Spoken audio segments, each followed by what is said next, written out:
Good morning students. तो next अपन बात करते हैं अभी टाइप्स ऑफ फेलियर की। अपना जो चैप्टर चल रहा है वो थर्ड यूनिट चल रही है मैकेनिक्स ऑफ सॉलिड के अंदर। उसके अंदर अपने ट्रांसफॉर्मेशन ऑफ स्ट्रेस अपन ने कर लिया है। ट्रांसफॉर्मेशन ऑफ स्ट्रेस के दो पार्ट थे, एक कौन सा था, न्यूमेरिकल मेथड, और एक था ग्राफिकल मेथड। ठीक है, तो अपन थोड़ा सा ये टाइप्स ऑफ फेलियर देखते हैं, उसके बाद अपन कौन सा करेंगे, graphical method, that is more circle, है ना। मोर सर्कल से अपन कैसे स्ट्रेसेस की, प्रिंसिपल स्ट्रेसेस की, नॉर्मल स्ट्रेसेस की वैल्यू निकालते हैं, उसके बारे में अपन अभी देखेंगे, है ना। तो पहले अपन देखते हैं टाइप्स ऑफ फेलियर।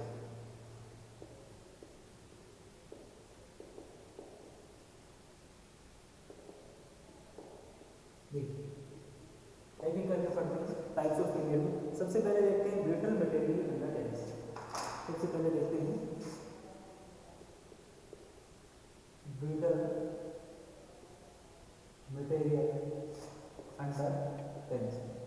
मतलब आपके पास एक ब्रिटल मटेरियल है, तो उस पर आपने कैसा फोर्स लगाया है, टेंसाइल फोर्स लगाया है। ठीक है, तो आपको बच्चों ध्यान होना चाहिए कि अगर कोई भी मटेरियल ब्रिटल है तो ब्रिटल मटेरियल हमेशा टेंशन के अंदर क्या रहता है, वीक रहता है।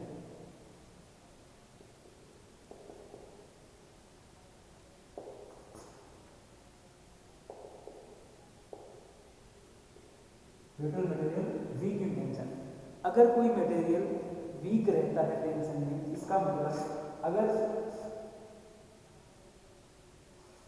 तो उसके अंदर जो टेंशन हो, वो जो फेलियर होगा वो किसकी वजह से होगा, प्रिंसिपल टेंशन की वजह से फेलियर होगा। और जैसे आपके पास ये था, ये मटेरियल कैसा है, ब्रिटल मटेरियल है, उसके ऊपर अगर आपने टेंशन लगा दी तो जैसे ये फेल होगा, तो फेल कैसे होगा, ये फेल होगा, और ये एंगल कितना रहेगा बच्चों, 90। ठीक है, तो ये कैसे फेल होगा, ऐसे आपका फेल हो जाएगा। और फेलियर प्लेन होगा वो 90 degree from the axis of shaft.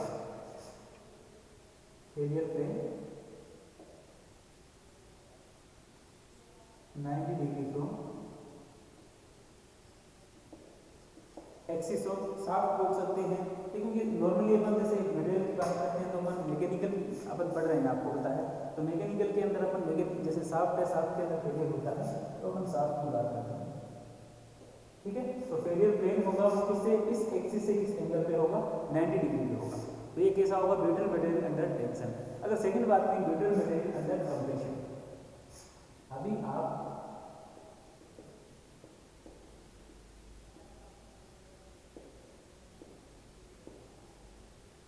अगर कंप्रेशन की बात करूं तो ब्रिटल मटेरियल है वो स्ट्रॉन्ग होता है।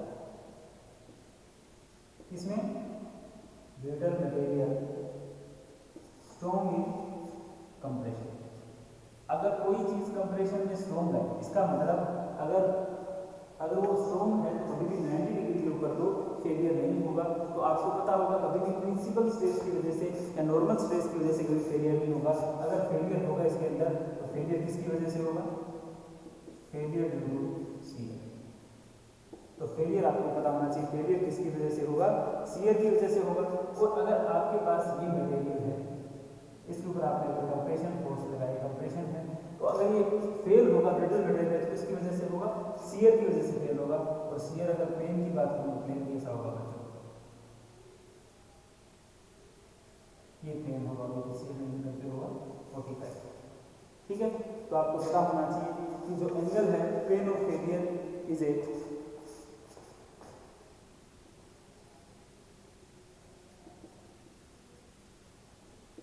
is a 45 degree from axis of shaft. देख सकते हो, तो टेंशन में है तो टेंशन में वीक रहता है तो 90 डिग्री पे फेलियर प्लेन होगा। और अगर बात करेंगे अपन कंप्रेशन की ब्रिटल मटेरियल कैसा होगा, आप देख सकते हो 45 डिग्री पे होगा। अब अपन बात करते हैं डक्टाइल मटेरियल। ठीक है, नेक्स्ट अपन बात करते हैं डक्टाइल मटेरियल। तो पहले देखते हैं डक्टाइल मटेरियल अंडर टेंशन।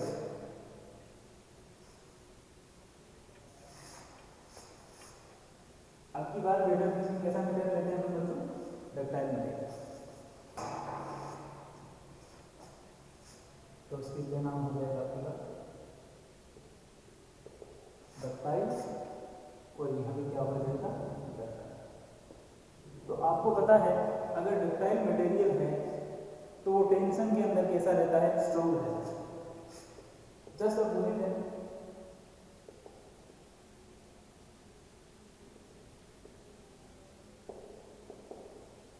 अगर ये स्ट्रॉन्ग है, आप खुद सोच के बताइए, अगर आपके पास ऐसा कोई मटेरियल था, ये डक्टाइल मटेरियल है, आपने उस पर टेंशन फोर्स लगा दिया, अगर ये टेंशन में स्ट्रॉन्ग है, स्ट्रॉन्ग होने का मतलब कभी भी 90 डिग्री पे आपका कभी भी ये फेलियर नहीं होगा।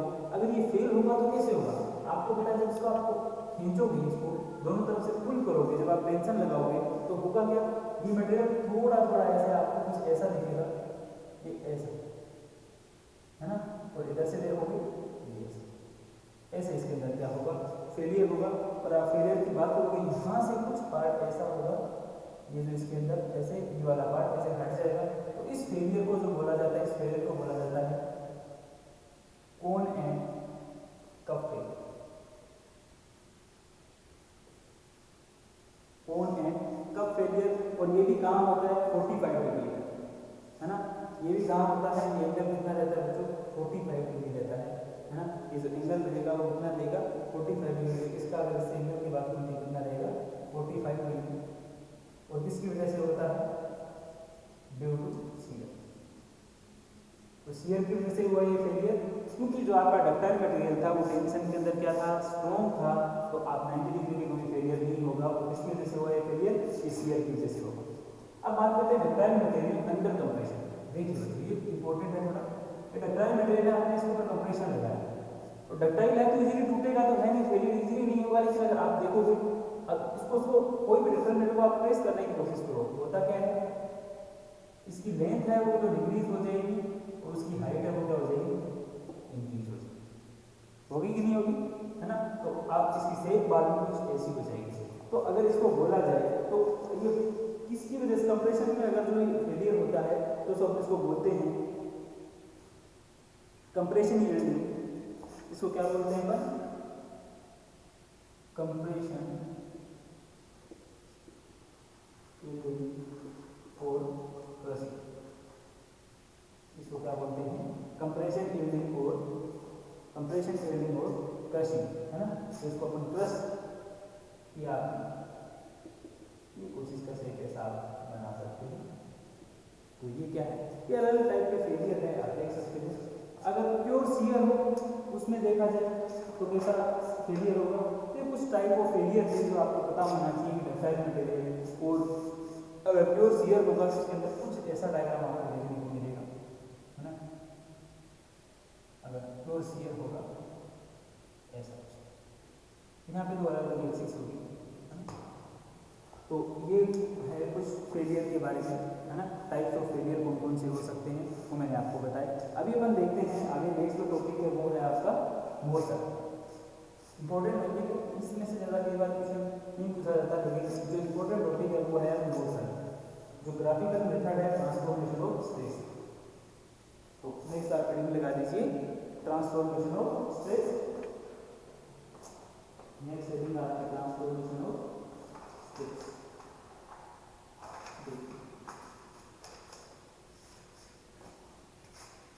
तो ट्रांसफॉर्मेशन ऑफ स्पेस चल रहा था आपका,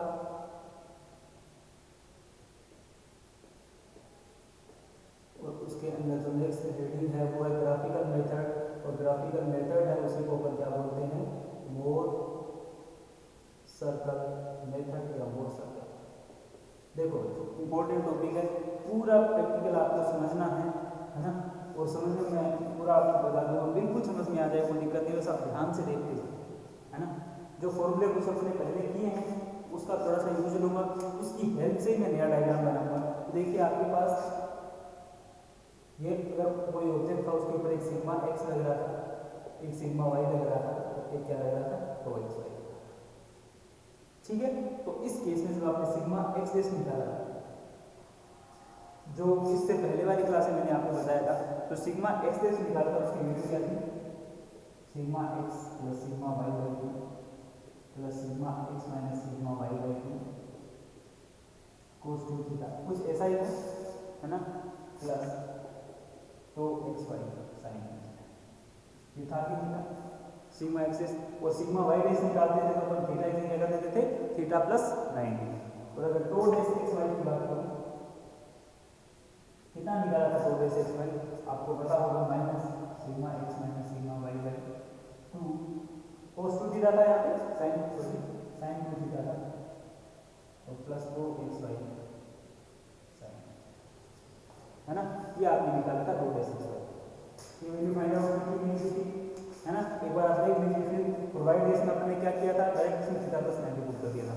इन दोनों इक्वेशन का मैं यूज कर रहा हूँ। इन दोनों इक्वेशन का अगर इस वाले पार्ट को लेना है क्या है देखिए एक बार, तो इधर क्या बचेगा,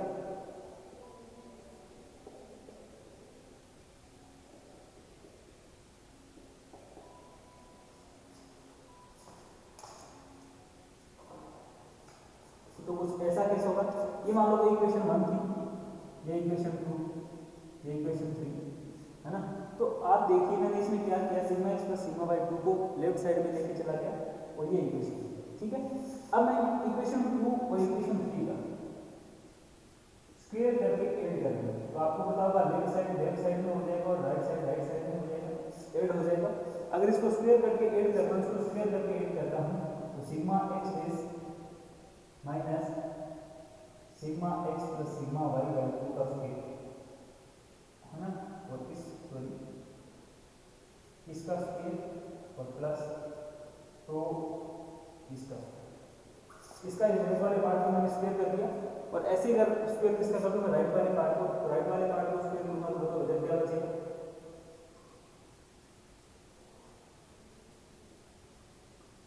cos 2 थीटा प्लस तो एक्स वाई साइन 2 थीटा, इसका स्क्वायर कर दिया, और प्लस इस वाले पार्ट का अगर स्क्वायर करता हूँ, इस वाले पार्ट का स्क्वायर कितना आता है देखिए,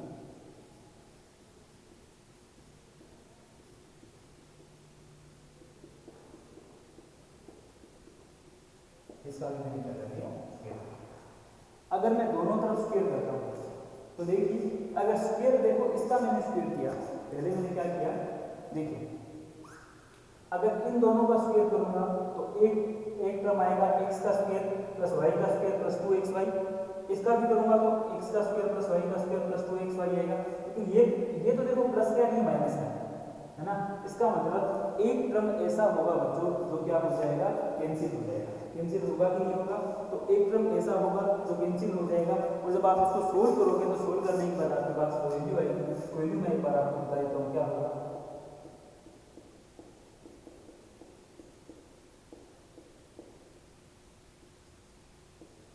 इसका स्क्वायर प्लस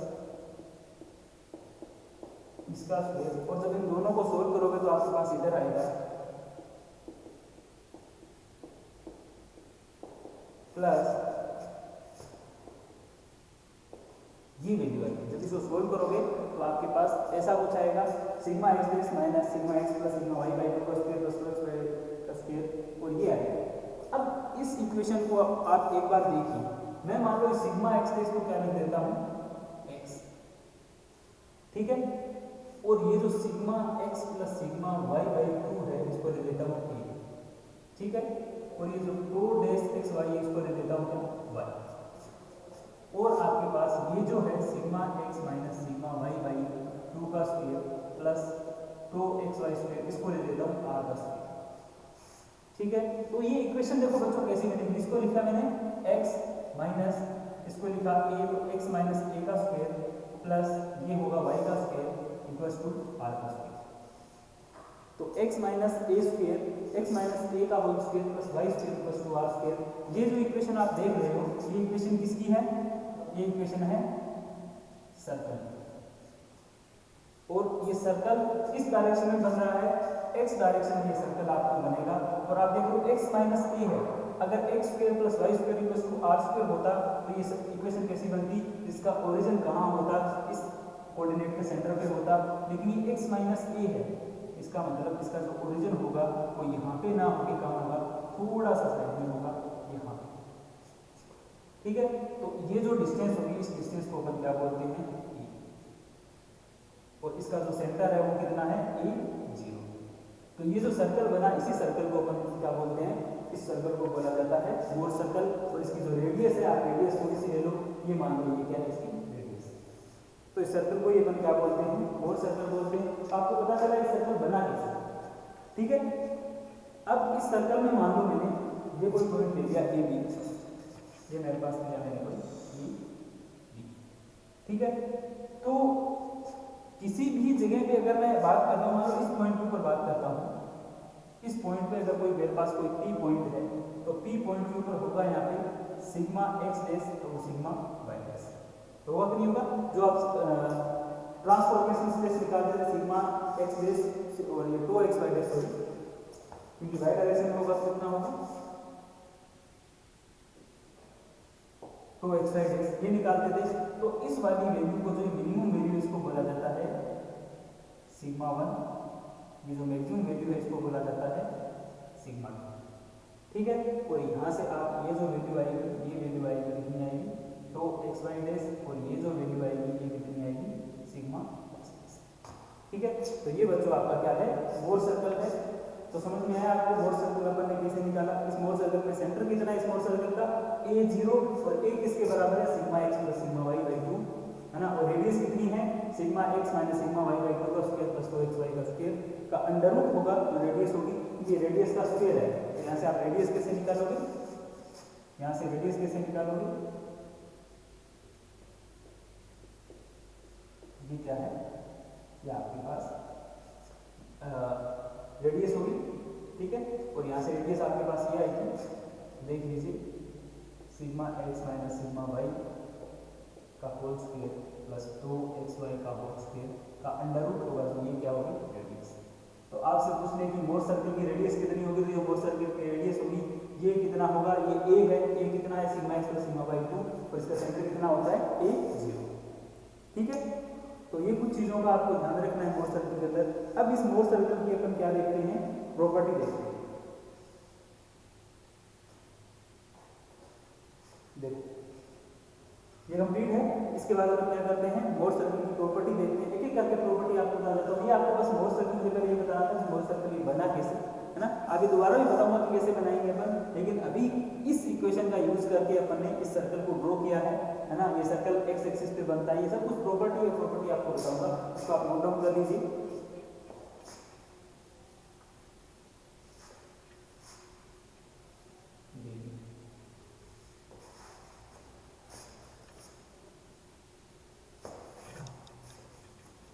आगे देखते हैं अपन प्रॉपर्टी ऑफ मोर सर्कल, ठीक है। ये सर्कल आपको, ये सर्कल में अभी नहीं कर रहा हूं। देखिए प्रॉपर्टी देखते हैं मोर सर्कल की। सबसे पहले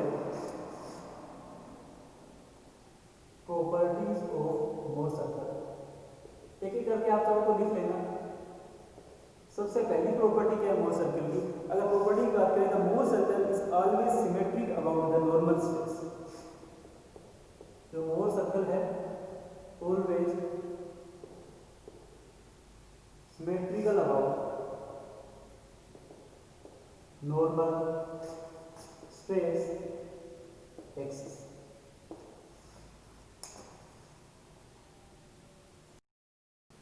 तो आपका जो मोर सर्कल है वो देख लो, ये किस पे है, ये नॉर्मल स्पेस एक्स एक्सिस का नॉर्मल स्पेस है ना। इसके अबाउट क्या रहता है, सिमेट्रिक रहता है। नंबर 2 अगर बात करें, इस पॉइंट के ऊपर जो ए और बी है, ए और बी, ये सर्कल है वो एक्सिस को कितने पार्ट में डिवाइड करता है, 2 जगह कट करता है ए और बी। जो ए है वो मिनिमम स्ट्रेस और जो बी है वो मैक्सिमम प्रिंसिपल स्ट्रेस को डिनोट करता है। नंबर 1 जो क्या करेगा आपको, मिनिमम ए है वो क्या करता है, देखो सिग्मा 1 मिनिमम प्रिंसिपल स्ट्रेस, और बी ये क्या करता है सिग्मा 2 मैक्सिमम प्रिंसिपल स्ट्रेस, ठीक है। अगर यहाँ पे प्योर शियर हो, मैंने आपको बताया था नंबर 3 है ना, तो ये आपको ए और बी, ए होगा वो सिग्मा 1 और ओ बी होगा वो क्या होगा सिग्मा 2, ठीक है। तो ये होगा मिनिमम प्रिंसिपल स्ट्रेस और ये होगा मैक्सिमम प्रिंसिपल स्ट्रेस, ठीक है। अगर बात करें अपन प्योर शियर के केस में, बच्चों अगर प्योर शियर है इसका मतलब सिग्मा 1 सिग्मा 2 की बात नहीं कर रहे अपन, केवल प्योर शियर की बात कर रहे हैं। तो प्योर शियर के केस में कैसा डायग्राम बनेगा, ऐसा बनेगा, इसका ओरिजिन कहाँ होगा, इसके सेंटर पे होगा इस सर्कल का। तो सिग्मा 1 की वैल्यू तो सिग्मा 2 की वैल्यू माइनस तो, है ना, तो टो की वैल्यू कितनी होगी, मतलब स्ट्रेस की। अगर आप ए इस केस में ए की बात करेंगे तो ए कितना होगा सिग्मा 1 प्लस सिग्मा 2 बाई, ये कुछ आपको ध्यान रखना है। अगर चौथी बात की जाए, अगर प्रिंसिपल स्ट्रेस है, in case when the principal stress on mutually perpendicular plane is of same magnitude and same sense, अगर सिग्मा 1 और सिग्मा 2, आप ये बात देखिए एक बार, ये जो है यहाँ पे सिग्मा 1 और सिग्मा 2 दोनों देखो टेंसाइल है, दोनों सेम सेंस देते हैं, दोनों की वैल्यू अगर सिग्मा 1 और सिग्मा 2 की वैल्यू इक्वल है ना, तो इस केस में जो आपका मोर सर्कल बनेगा वो सर्कल कैसा बनेगा, वो सर्कल कैसा बनेगा, वो सर्कल नहीं बनेगा, वो क्या बनेगा, केवल आपके पास पॉइंट बनेगा। हो सकता है x में बने, हो सकता है -x में बने। अब देखिए x में कब बनता है, जब आपके पास एक मॉलिक्यूल है और अब उसके अंदर क्या है, प्रेशराइज, आपको पता है प्रेशराइज कोई गैस लगी हुई है ना, तो ये कहाँ बनेगा, इस साइड में बनेगा और अगर इस साइड में है तो आपके पास जैसे क्या करें अपन, कोई मॉलिक्यूल जैसे वाटर मॉलिक्यूल है, वाटर मॉलिक्यूल कोई कंटेनर के अंदर या वाटर फिल किया होता है इस मॉलिक्यूल के ऊपर, चारों तरफ से देखो आप स्ट्रेस लग रहा है, तो वो कैसा बनेगा, तो पॉइंट को आपको बता देता हूँ। In case when the principal stress on mutually perpendicular plane is of same magnitude and same sense, then when Mohr circle will be a point, तो मोर सर्कल कैसा बनेगा, एक पॉइंट बनेगा। और सेकंड बात करें, therefore more circle of a water molecule in a container will be a point which will lie on negative sigma axis. Similarly, more circle of a spherical container carrying a pressurized fluid will be a point which will be positive sigma axis. ठीक है, तो ये इन दोनों चीजों का आपको ध्यान रखना है कि कैसे ये प्रॉपर्टी है मोर सर्कल की। अब अपन नेक्स्ट क्लास में क्या करेंगे, कंस्ट्रक्शन ऑफ मोर सर्कल करेंगे, और कंस्ट्रक्शन ऑफ मोर सर्कल के बाद जो सेकंड टॉपिक होगा उसके बाद आपका फेलियर थ्योरी है, और ये तीसरी यूनिट आपकी मैक्सिमम दो लेक्चर में आपकी कंप्लीट हो जाएगी। तो आज के लिए बस इतना ही, नेक्स्ट अपन कल पढ़ेंगे। Thank you.